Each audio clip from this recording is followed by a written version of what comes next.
What's up, everybody? Welcome into the Next Pats podcast. I'm Phil Perry. This is going to be our final edition tier.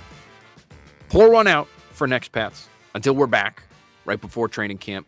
We're going to be getting you involved on all things camp-wise, who looks good, what to expect. We'll do an episode right before camp to make sure everyone is plugged in and ready to go on that. And who knows, maybe we'll have an emergency episode or two before that time. But the plan is for right now for us to take a little bit of a break after a hefty mailbag edition of the Next Pats podcast. We reach out to you. You do your best to reach back out to me and provide me what I need to give you all a good podcast. This is a reciprocal relationship. It's a symbiotic relationship. I think that's the word I was looking for. Anyway, we've got a lot of great questions here, and I've done some reporting on a few of these to try to give you some ideas as to what the Patriots might be doing right now when it comes to their offense and their scheme, when it comes to the tackle swap that they have apparently made. So let's get right to it right now, and let's start with Trey. Trey sounds like is maybe from the great state of Florida, TAC in FL. He says, tell us about the new offense. How much different is it? Who stands to benefit the most? So what I can tell you first and foremost is the Patriots are always incorporating new things every offseason, whether they are turning over the offensive coordinator position or not to their offense. They are constantly trying to make things easier. Would stand to reason that should be a yearly process. And so when Bill Belichick tells us that they've tried to streamline things a little bit more so this year than they have in the past, even Bill Belichick acknowledged when we had somebody who was here for 20 years and now we don't, makes sense to update some things. Even acknowledging that, this is sort of a process that they go through to a degree every single year. So that's number one. Number two is just from talking to people around the building there, they won't know what they're good at for some time. And so we can sit here and say, well, they will be X, they will be Y, they will run this scheme or that scheme, traditional Patriots, Tom Brady style offense with just some different terminology, Shanahan style offense where everything revolves around that wide zone running scheme. It's fine to talk about all that, and we will. We will get into it. Trust me. But they don't even know what they will be good at just yet, especially having only worked in shorts and t-shirts. So let's delve into this conversation with that caveat. There's time for them to morph, to evolve, to find out what they do well, what they don't do well. Josh McDaniels has talked about this for years, excising certain things by certain points in the year, because if you're not good at it through 2 or 3 weeks, there's a good chance you might not be good at it all year. And so you do have to pare down what you're trying to do for everybody's benefit at some point in time. That starts really right now, but they'll get into it even more dramatically in training camp. However, if the Patriots become the kind of offense that we saw repped quite a bit during OTAs and the minicamp practices that we had access to, and they do go the route of one of these wide zone based running games that then uses this nice, efficient, very quarterback friendly sort of play action passing game off of that, the way the Rams have, they just rode that to a Super Bowl, the way the Niners have, nearly riding that to a Super Bowl with a pretty average quarterback. The Browns, the Vikings, the Titans, the Packers, who have found another gear for Aaron Rodgers in this kind of offense. The list goes on and on. If they do want to be one of those teams, why would they do that? And what's different about it? First, I'll say, Trey, when we're talking about this, when we talk about whether it's Shanahan style or here wide zone or outside zone, all of these things mean essentially the same thing. It's an under center, for the most part, running game that can take a variety of different forms, but it is based around this zone running scheme where you have offensive linemen and tight ends and maybe even a fullback, depending on what kind of team you have, getting off the ball, moving in the same direction. And sometimes you will see these guys just pick up and haul off towards one sideline or the other. And what they're trying to do is they're trying to block the defense in front of them in such a way that eventually a crease opens for their running back. And you hear the term one-cut running back quite a bit, especially with this type of offense, right? That was Terrell Davis to a T, because this system started under Mike Shanahan, didn't start with Kyle Shanahan, it started with Mike. And it turned Terrell Davis into a Hall of Famer. You get that one-cut action up the field. You find a seam between these linemen that are moving. They generally have to be pretty good athletes up front on that offensive line. The tight ends need to be good athletes because you want to get moving in one way. You want to get the defense moving in one way, and then you want to crease the defense. You want to be able to find a seam somewhere, whether it's on sort of a backside block and you can cut all the way across the defense going against the grain, or some offensive linemen are so good at this technique and are so athletic that they can reach their man, beat him to a spot, turn around, essentially set a screen on the guy. We've got the NBA Finals on the mind, and then have the running back run off of that player's ass that was able to reach block or execute that reach. Or you can continue it outside and just follow that thing all the way outside until somebody stops you. So it requires a running back with good vision, with good instincts. It requires athletic offensive linemen. It requires a quarterback who, on those play action looks based off of that kind of running scheme, has the ability to roll, set his feet, flip his hips, depending on which way he's going. If you're a right-handed quarterback and the fake run is to the right and you're turning back the other way, moving to your left, not an easy throw to execute. Somebody like Kirk Cousins, who runs this type of offense, is actually, from my understanding, talking to people that have worked with him, sneaky athletic. It's one of the reasons why that offense, puts up pretty good numbers on a yearly basis, and why he puts up pretty good numbers on a yearly basis is they have the ability in Minnesota to run these stretch fakes in either direction. And even though he's not thought of as an uber athlete, he has the ability to roll left and throw accurately. And then in terms of some of the route concepts you see from these teams, a lot of them are relatively similar, where you have a short option. Sometimes it's right along the line of scrimmage, whether that's a crosser or it's a tight end or a fullback or a back running into the flat. You have an intermediate option and you have a deep option. And oftentimes they're all going in the same direction, but then you build things off of those types of actions because these defenses get so accustomed to seeing them. And so the deep option may be, for the majority of a game or the majority of a season, be rolling with the quarterback if the quarterback, say, for instance, is rolling right. But if you're a safety and you over anticipate that sort of movement from the receiver, a lot of these offenses have the ability to have that receiver plant and cut back the other way. And you need a quarterback with a strong ass arm to be able to complete those kinds of throws. But those are the types of things you can build off of this kind of scheme. And it obviously has its different wrinkles depending on which city you are in.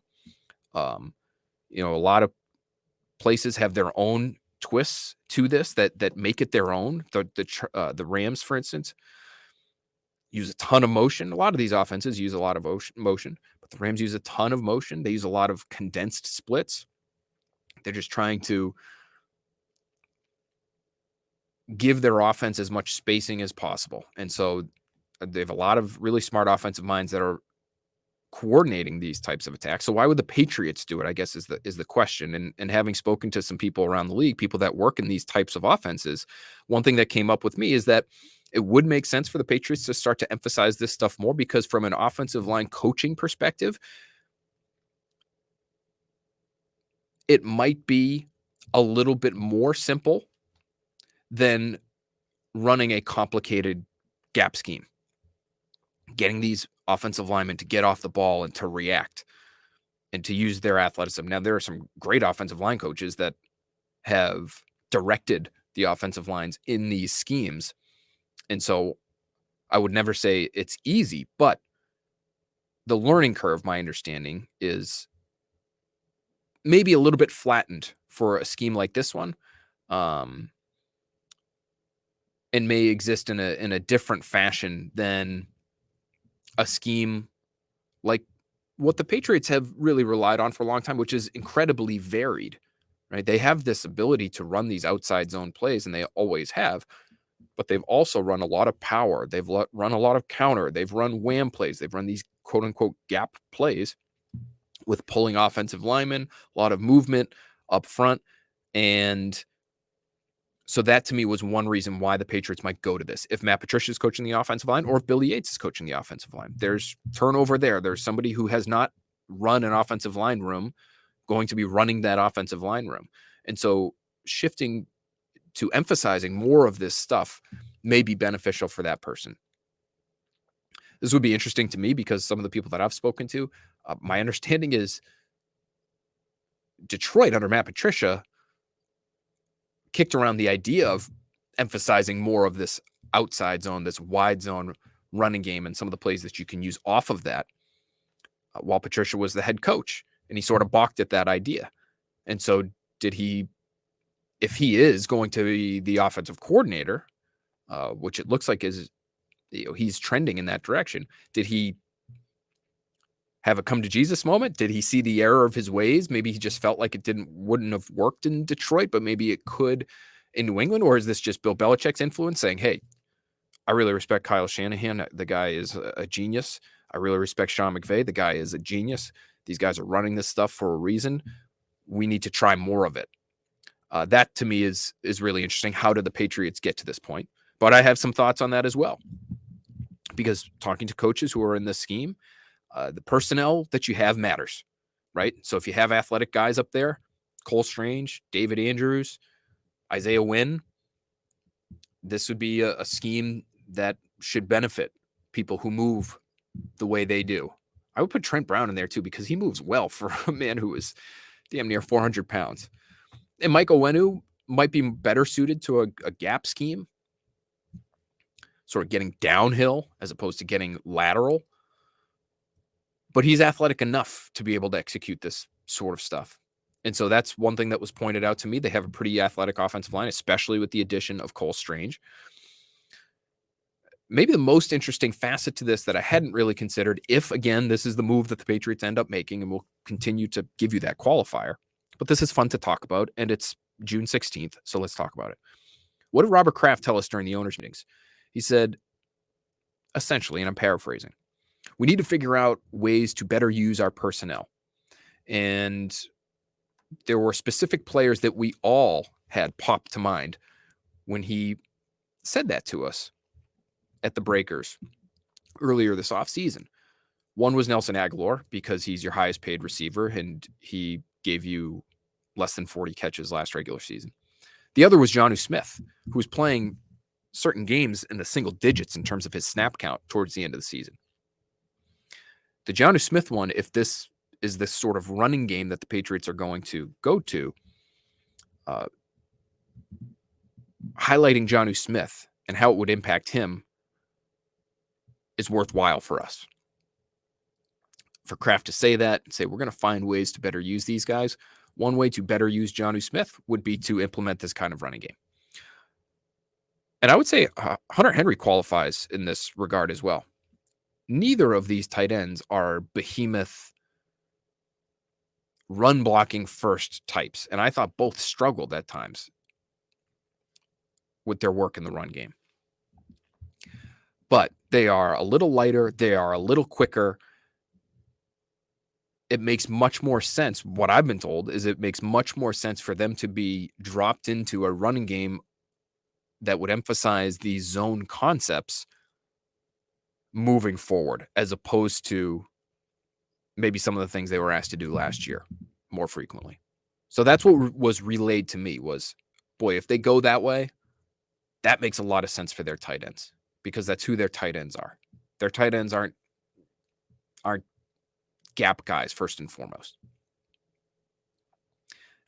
So I couple that idea with what I'm told there with what Robert Kraft told us earlier this offseason, and I say, okay, maybe this makes sense. Maybe we have something here. The other thing that I wanted to mention when it comes to the offensive line and the tackle swap that the Patriots have made. Trent Brown, we saw in the spring at left tackle, Isaiah Wynn at right tackle. Isaiah Wynn told us after the fact, after the second mini camp practice, that, hey, I'm willing to be wherever they tell me to play. And it didn't necessarily bother him, he said, although I thought he chose to answer questions in a careful manner when we spoke to him that day. He said the OTAs that he missed this year were voluntary, and that's why he decided not to arrive. I asked him if he felt as though his decision not to attend OTAs maybe led to his being moved to right tackle. Most players, even though the difference you'll find, coaches will tell you, front office people will tell you the difference between right tackle and left tackle anymore. It's not what it used to be. There's too much talent at pass rusher across the board on both sides of the line for there to be all that much of a difference in terms of how highly regarded these players are. I get it. One's on the blind side of a right-hand quarterback, one's not. And so maybe the left tackle will always, on some level, make more and be valued more highly than the right tackle. But it's more even than it's ever been. Still, I think Isaiah Wynn, having played as much left tackle as he has, probably would rather stay at left tackle. So why make that choice? We know Trent Brown can play both. Won a Super Bowl here playing left tackle in 2018. There are a couple reasons. One of them we mentioned already, which I think is it's a fair one, and it does make some sense. I think it makes them a little bit less predictable if Trent Brown's on the left side as opposed to the right side. You just have so much mass on the right side there that third and short, fourth and short, where else are you going to go? The defense, I would imagine, kind of loads up on that side. Maybe that leaves room for the Patriots to attack the other side. But that one is one that I would entertain. But from people who would know in terms of how different teams across the league would kind of handle this situation, they would say that the run game probably isn't the first consideration you would make in making a move like this. The pass game just matters too much. It's too important. And so you want to put your best player in the spot where he has the ability to have the biggest impact. To me, between the two tackles we're talking about, Trent Brown is the better player. And maybe they looked at the tape last year and said, when Trent Brown was at left tackle in 2018, he was plain and simple a better player than what we got from him last year at right tackle. I don't know if that's the case, but maybe that's one of the considerations they made this past offseason. Maybe they looked at Wynn and said, Isaiah Wynn just hasn't turned into the player we thought he was going to be. And maybe we're able to untap something, some unknown potential that we haven't been able to previously by moving him to the right side, whether it's because of motivation or it's because of some other physical characteristic that he brings to the table. But that's number one, is you want to put your best players in the positions that they have the best chance to succeed, particularly with the pass game as the emphasis. So that's number one. I thought the point that was raised to me by one offensive coach that I found most interesting was, well, look who's playing left guard. That, of course, would be Cole Strange. It was with the starters on the offensive line all throughout the spring. If they feel as though Trent Brown is the better player and maybe even the better communicator and understands the scheme better and is just a more veteran presence, maybe they feel like it does the entire line a favor if on both sides of Cole Strange, you have veteran guys who know what's going on. So you put Brown on one side of Strange, you put David Andrews on the other. Now you've given Cole Strange the most optimal situation that he could have. You're putting him in the best position to succeed as a rookie who's asked to play a real role right away. And maybe that's what you're looking at. That, I think, is a factor that makes the most sense to me. And so I think it's just another thing that we need to consider when we're thinking about this swap. I don't think this is a theory that I raised on earlier podcasts. I'll tell you the theory first. I thought maybe you move Trent Brown to the left side because you want to run behind your left tackle more if you're running this wide zone offensive scheme, because then the quarterback has to roll back. And when he rolls back, he's rolling to his right after a fake to the left, as opposed to the opposite, which would be a harder throw. And the reason you would run behind left tackle more was because you had your better run blocker on the left side. And if Trent Brown's your best run blocker, your best bet to make this all work a little bit better is you put Trent Brown on the left side because he's the better run blocker, in my opinion. Put Isaiah Wynn on the right, and you go from there. And you hammer runs on that left side, and then you're able to boot off of that. That's probably not right, is what I was told. That might just be, maybe it's a side benefit. Maybe. But what I was told was, in that kind of scheme, more often than not, unless there's a clear discrepancy, an overwhelming discrepancy in terms of talent, more often than not, you are running to where the defense is not, more so than you're running behind your best players, if that makes sense. So Mac Jones calls a run play in the huddle. He gets to the line of scrimmage. He's going to direct that run, whether it's an over front or an under front, or where's the bubble? I mean, where do we have an uncovered guard? Basically, where is the defense favoring, and can we run away from that? As opposed to, we really need this, given the situation, given the down and distance, let's run behind our best player. I think that can be a consideration, but what I was told was it's more about the defense than about what you have on your offensive line. So my whole theory about running behind Trent Brown more on the left and factoring that into this play action pass game, probably not the case. So I just want to get that out there, because I've said it, I think, both on this podcast and on the Patriots Talk podcast. That probably wouldn't be a huge motivation. All right, so that's a long answer to a short question from Trey. Appreciate you, Trey, but I just wanted to make sure we got some of that in, because having spoken to a handful of people in some different spots who know that kind of offense, I thought some of that stuff between the tackle swap, but also the scheme in general and why the Patriots might make the move toward that, on top of all the reasons that we have enumerated in previous podcasts, it is an incredibly quarterback-friendly offense if you look at the numbers over time. I think there's a variety of different reasons as to why it would make sense. All right, next question. Our guy, Quality Smoke. He says, is this camp the end of the road for the, quote, yet to play any significant snaps crowd? Juwan Williams, Dalton Keene, Anthony Jennings, N'Keal Harry, J.J. Taylor, Josh Uche. He says with Uche, if a dog doesn't bite as a puppy, ... I get it. And I think this is an important camp for all of those folks.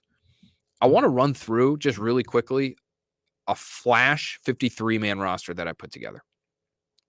And I should write this up for the website. We're very busy with the finals and doing a lot of early edition these days. Hopefully you guys are tuning in, but it's been a lot of fun doing as much basketball as we have done. Hopefully we have more basketball to talk about for the next few days, depending on when you're listening to this. Let's do a quick run through 53-man roster. You guys want to do it? Let's do it. Quarterback, I got 3. Mac Jones, Brian Hoyer, Bailey Zappi. Hoyer's making the roster, guys. He's making a lot of money. Running back, I have 4. Ramondre Stevenson, Damian Harris, James White, Pierre Strong. Now, it could be a different 4. I could certainly see a different 4. I could see J.J. Taylor in here and maybe James White starting on some sort of PUP list because he was limited during the spring. We all know what he went through last offseason with the hip. So I could see a swap there potentially. Receiver, I have 6. Devontae Parker, Tyquan Thornton, Nelson Aguilar, Jacoby Myers, Kendrick Bourne, Trey Nixon. Trey Nixon was the star of the spring. Nelson Aguilar, I don't think they're going to be able to deal him. Jacoby Myers, I don't think it would be wise to deal him. Just have a good, solid, deep receiver room. You want to be a great offense? I think that's an important step towards having that kind of offense. Now, you don't have a single number 1, quote unquote, in that mix, but you have depth and you'd be able to sustain an injury or 2 with that group there. Okay, so 6 receivers, 2 tight ends. Henry and Smith. Offensive line, I have 8. That's usually the number that I'm at when we get to late August and we're trying to project this thing out. Could be one less, one more. We'll see. But right now, I have Isaiah Wynn, Cole Strange, Trent Brown, David Andrews, Mike Owenu, Justin Herron, and Yadni Kajust as sort of the swing tackles. And then Cody Russi is the backup interior offensive lineman, undrafted guy. Center, I think you can play him at a variety of different spots, but that might be the undrafted player to make the 53 this year. Maybe there's 2. You know why? Because on special teams, I have 5 special team specialists. I have Jake Bailey, Joe Cardona, Nick Folk, Brendan Schooler out of Texas, really good athlete. I could see him as sort of the next jack of all trades, core special teamer type, and Matthew Slater. So we've got 5 there. So we have 23 on offense, 5 special teams. That's 28. Let's get into the defense. Defensive tackle, Christian Barmore, Lawrence Guy, Devon Godshaw, Dietrich Wise, and Carl Davis. Those are my 5 there. At inside linebacker, Juwan Bentley, Mac Wilson, Cam McGrone, Raekwon McMillan. Outside linebacker, Matt Judon, Josh Uche, Ronnie Perkins. I do have Anthony Jennings there. And Uche, of course, is going to be on the roster, and I think he's going to play a real role. I think it's going to be baptism by fire. He's going to have to play a lot based on the way this roster is structured right now. Strong safety, we've got 4. Kyle Duggar, Adrian Phillips, Jabril Peppers, and Cody Davis. Davis probably could have been added to the special teams specialist group earlier. Free safety, Devin McCourty. Corner, I've got 7. Malcolm Butler, Jalen Mills, Terrence Mitchell, Jack Jones, Miles Bryant, John Jones, and Justin Bethel. And again, another special teams specialist. But that's 25. So 23 on offense, 5 on special teams. That's 28. And 25 on defense. Quick math. I think I got that right. That's 53 right there. No Juwan Williams, no Dalton Keene, no Devin Asiasi, no N'Keal Harry. So there's a variety of names that were left off here, but no big ones. And so I think the Patriots are just going to have to figure out ways to clear cap space with restructures, maybe with extensions, unless they can find a really good deal that they can't refuse for Isaiah Wynn. I think he's here. It's just too hard to replace starting caliber tackles. I still think he's a starting caliber tackle. Receiver, we talked about potential movement there. But you're not clearing a ton of cap space by releasing N'Keal Harry. I saw Greg Bedard posit that the Patriots could start Malcolm Butler on the practice squad, sort of like they did Nick Folk last year, so that they wouldn't have to guarantee his salary by having him on the roster week 1. Not a bad thought because of where they are cap-wise. I just would want to pull several levers before I do that, because by the time you get to the regular season, there may be a team that needs a third corner. And even if Malcolm Butler isn't thought of as a starter for a lot of teams, I think he still would have some interest based on the contract that he got from the Patriots, in all honesty. Only $750,000 fully guaranteed, but he's got base salaries of $1.24 million this year, $1.74 next year, per game roster bonus of $500,000 each of the next 2 years. I wonder if you'd be able to sneak him through, especially if he has a halfway decent preseason. So I'm not sure I would want to mess around with that, given where your cornerback room is right now. Maybe they feel great about Jack Jones. He had a nice spring. Maybe they feel great about Terrence Mitchell and Jalen Mills coming back and being a starting caliber corner again. And they feel like, if somebody wants to claim Malcolm, then, we would love to have him, but it's not the end of the world for us. Maybe they feel that way. I just would not want to mess around with that. I'd be trying other things to clear cap space at the moment. So there's a 53 for you. Hopefully we hit on some of the young guys. If you guys have questions about players that were left off, feel free. Hit us up. Leave a comment in the review section on Apple Podcasts. Tweet me. Always available, no matter whether the podcast is taking a little bit of a hiatus or not. We're going to go rapid fire through the rest here. We had Mike McRoddick. He says, what in the world are they going to do with 500 running backs? They're not going to have 500 running backs. I think it's probably going to be in the range of 4. And I do have Pierre Strong on the roster to start the year.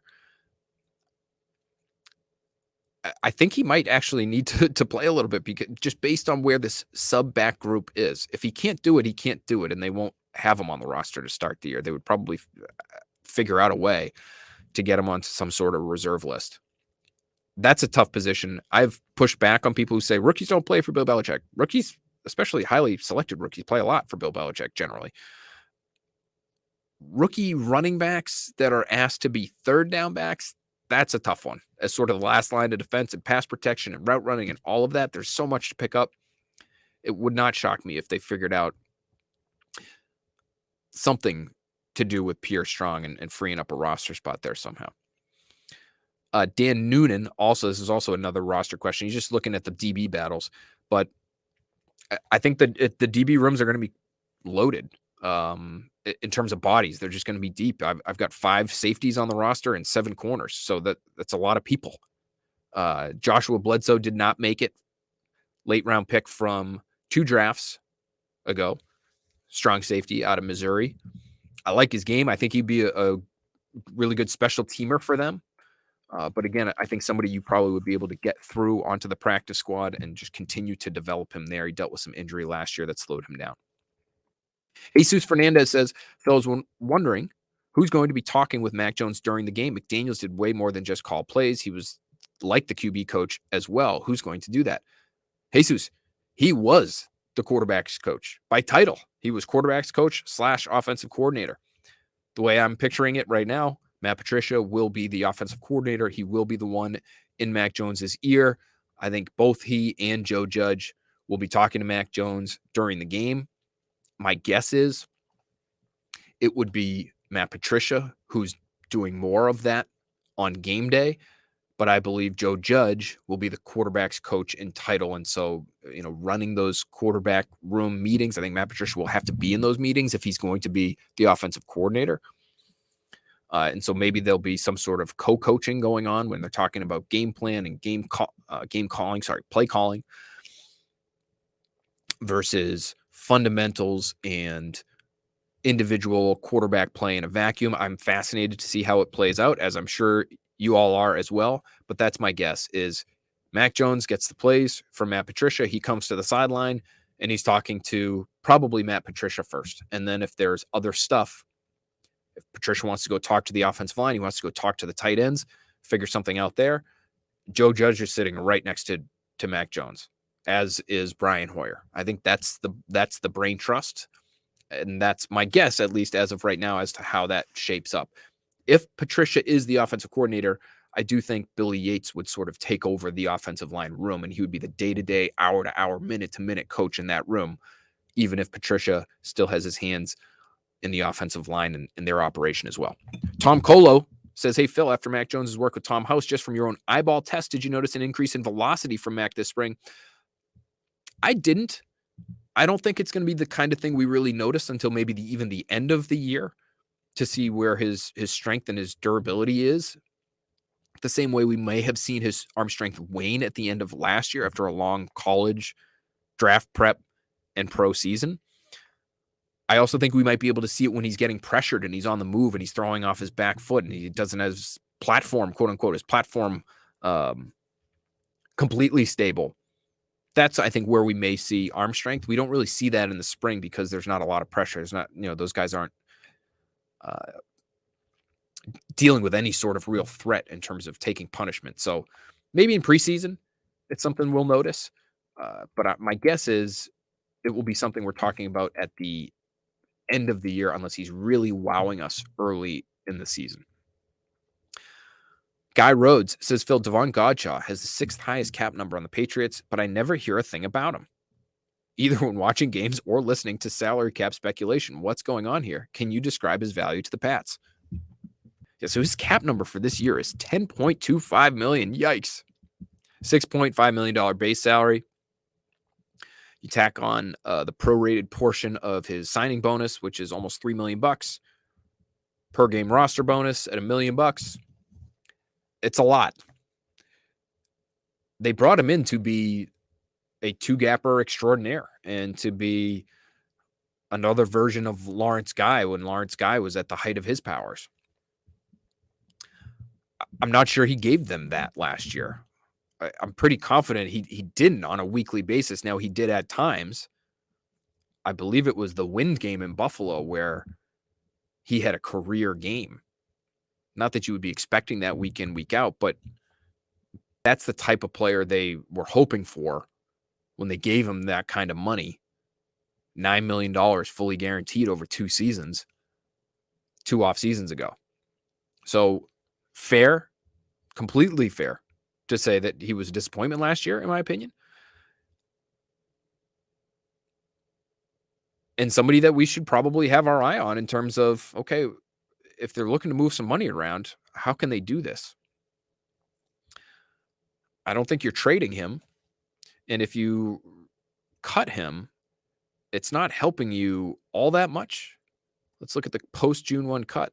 Your cap savings would be $5 million, but you're taking on over $5 million in dead money. So that's a lot. He's going to be here, in my opinion. And they don't have a ton of depth behind him in terms of those interior 2-gapping types of guys. They have Guy, they have Carl Davis, but I would say, Christian Barmore is a great player for them and will be for a long time. But you don't even want to be using him in a run-stuffing role the way you would use Godchaux. You want him getting after the quarterback. So I think it would be a mistake to say, no, Barmore, play, take all of Devon's snaps, because I'm not sure you'd be getting the best out of him that way. So I don't know what you do with him. He's a little bit like Nelson Aguilar to me, where he's making a lot of money. He's probably not quite lived up to it to this point, and it's really hard to move him and save the money that you're looking to save. So that's sort of where they are at, Guy. Mike Giardi says, first McDaniels to Vegas, then Cassidy. Is Scott Zolak next? Let's hope, Mike. For God's sakes, let's hope. Tom Colo says Tom Curran has discussed the lack of ultra-quick slot receiver for the Patriots while appreciating Jacoby Myers. Is it possible the Pats feel they have their future potential slot on the roster? Trey Nixon's 3-cone was 6.81. Kendrick Bourne's was 6.76. I think it's possible. I think they could see both of those players playing inside. Nixon is a little bit undersized and quick. Bourne's definitely very quick for a longer guy, more angular guy. I just think they're not going to necessarily force it there. And I do think there's one piece to that position that has become important for them, which is they want somebody who can block. And Julian Edelman could block. It's easy to say, well, let's just find a small guy and throw him in there because he's really quick. They want somebody who's going to be able to contribute in a variety of different situations. It's one of the reasons they really like Jacoby Myers, because he blocks his tail off on the interior the same way, some tight ends probably would like to. I think they see a real advantage there. And if all of a sudden you swap him out for a 5'8", 175-pound guy, do you get the same impact? Again, it's a passing league, and maybe they should be less concerned with that, but I think that's part of the reason why you see Jacoby Myers inside as often as you do. Maybe Trey Nixon is the next guy. His body type, honestly, not that dissimilar from Edelman's. Edelman was more stocky, but you're talking both in the 6-foot range. Edelman was just under at 5'11". Edelman was right around 200 pounds, so he was more stocky than Nixon. Nixon's pretty thin. He's closer to 180 pounds. He's listed at 6'2", I believe, by the Patriots, but he came out of college at sub 6 feet, so I'm not sure how they ran that number, or right at 6 feet, 6 even. So I'm not sure how he's gained 2 inches since then. But maybe he's a guy. He actually, let's get to this next question. Andrew John says, Trey Nixon comp. I was thinking Randy Moss with a little Deshaun Jackson, but I just want to get your opinion. That's awesome, Andrew. The guy he actually reminds me of in terms of body type and play style, it's a guy who hasn't even played in the NFL yet, but we watched him so much this offseason. It's a little bit of John Mechie. Mechie was somebody that we talked about as being able to be used outside and in, run a variety of different routes, has some good stop-start quickness. He might not be necessarily the most straight-line fast player in a receiver room, but has enough speed to be a vertical threat as well. And a little bit undersized. That reminds me of Mechie. And so they obviously didn't get Mechie. Mechie ends up with the Houston Texans, Patriots South. But I think if Trey Nixon becomes that kind of player where you can use him in a versatile manner, outside and in, 3 levels of the field, he'd have a ton of value. Star of the spring, let's see what it looks like when the pads come on. I'd be interested to see if he can keep that going. And if he can, he's in line for that sixth roster spot on the receiver depth chart, which I just gave to him when we went through that little 53-man roster rundown. Okay, Seti Enari, always checking in. Appreciate you. Who would you say will be a surprise cut and also a surprise to make the team? Probably should have included that one before we did the 53-man roster. That's my bad. I guess the surprise to make the team right now, maybe it's Cody Russi or Brendan Schooler. Maybe it's Schooler because he's going to be one of those special teams guys who kind of comes out of nowhere. I don't think anybody had John Jones on their 53-man roster projection a few years ago. Ended up being a pretty good choice. But the reason he was on the team is because he played special teams. Bill Belichick has openly talked about how the number of special teams, meaningful special teams plays, has been reduced. And so maybe I'm off on that Schooler prediction hypothesis. And it's not as though he's really done anything with no pads on in the spring to earn that. I just think he's a fast guy and he kind of looks like a core special teamer. So that would be my surprise. My surprise cut, I guess, would be somebody like Jawan Williams. Would people be surprised by that? I don't necessarily think so. I'm just not sure there's enough talent on this roster right now for the Patriots to be making surprise cuts. I'm sure it'll happen. It does every year, but that's sort of what we're dealing with in terms of their depth at certain spots, is that there's not a lot of big names, quote unquote, big names, who also don't deserve to be on the team right now. So N'Keal Harry, that I don't think that would be a surprise cut for anybody at this point. So I won't include him there. It's hard for me to pinpoint one, to be totally honest with you. Michael Shaw, he's up next. Did the Patriots make a mistake picking up Isaiah Wynn's fifth-year option? A yes answer means that the Patriots went from 13 to 2020 without drafting a player deserving of a fifth-year option. 1 in 8 years is pretty bad, but 0 is awful. I think they did make a mistake. Isaiah Wynn right now is paid as a middle-of-the-road starting left tackle, and they just changed his position on him. And it feels like things are a little bit in flux there. I think depending on who you would ask, you would get a variety of opinions on him. I think I mentioned this on a previous podcast, but I'll just reiterate it. Talking to some personnel folks, it's fair to say he's been a disappointment in New England. It hasn't lived up to that draft position. Being a first-round left tackle out of the SEC, you're looking at somebody who should be a core piece of your franchise moving forward. You know, you would love to, I'm sure, be a leader and somebody to kind of usher in this next wave of Patriots talent. And he hasn't been that. Now, I understand them picking up the fifth-year option because it's $10 million for a starting caliber tackle when he's on the field. And that's pretty cheap, all things being equal. You're not necessarily going to find guys that can start a tackle for you for much less than that. I just was surprised they did it. He's missed so much time. And he has been, through no fault of his own, really. It's not his fault he tore his Achilles. You know, he's just missed so much time. It's hard to call him a dependable player. And so $10 million guaranteed, you would think you would want a little bit more dependability there, but it's that position. That position has a ton of leverage, and he has leverage now. I think he can opt not to show up to OTAs and still be starting. I know they changed positions on him, but he's still going to start because it's just hard to find tackles, and he knows that. So I think that's where I stand on that. I would call it a mistake, but I do understand why they did it. Karen K.O. Diva, our good friend, K.O. Diva 22. She says, besides, how are you? Scott Zolak asked how I was. I'm doing great, Zo. Appreciate you, buddy. In your opinion, what position group is the most concerning weakness at this point in time? Feel free to include the coaching staff. Enjoy your summer mini vacation. Thank you, Karen. I think the coaching staff is probably at the top of everybody's list. Second for me would be corner. A lot of bodies there. Not really sure what you're going to get from most of them. Malcolm Butler, Jalen Mills, Terrence Mitchell, Jack Jones. You guys will notice, and I should mention this, I didn't have Marcus Jones on the corner roster. It's only because, again, he's somebody who's dealing with injury. And so I think they could, between him being a rookie and being a little bit limited, if they wanted to, and I don't know if they'll want to because maybe they feel like he's so damn good and the hype is off the charts for Marcus Jones. And And I love it because I love him as a player. And I was, excited about him as a player before the Patriots even drafted him. So maybe they feel like they can't afford to do this because he's so good. They need to get him on the field.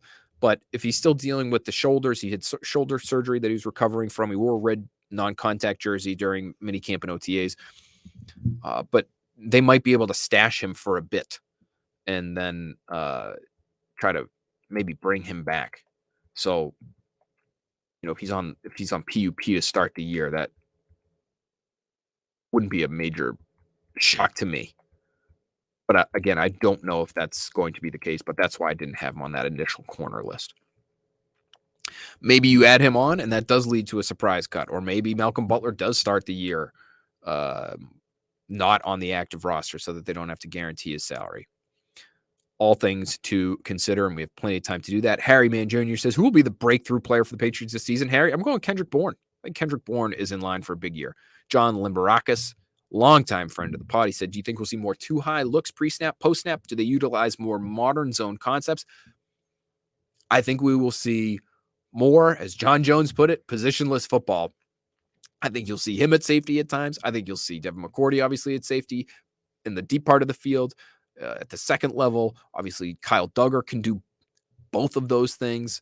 And so we'll see him probably do that even more than somebody like McCourty. Adrian Phillips has to be in that category as well. They will utilize their ability to be versatile at a variety of different spots, and they will lean on that heavily. That is my belief.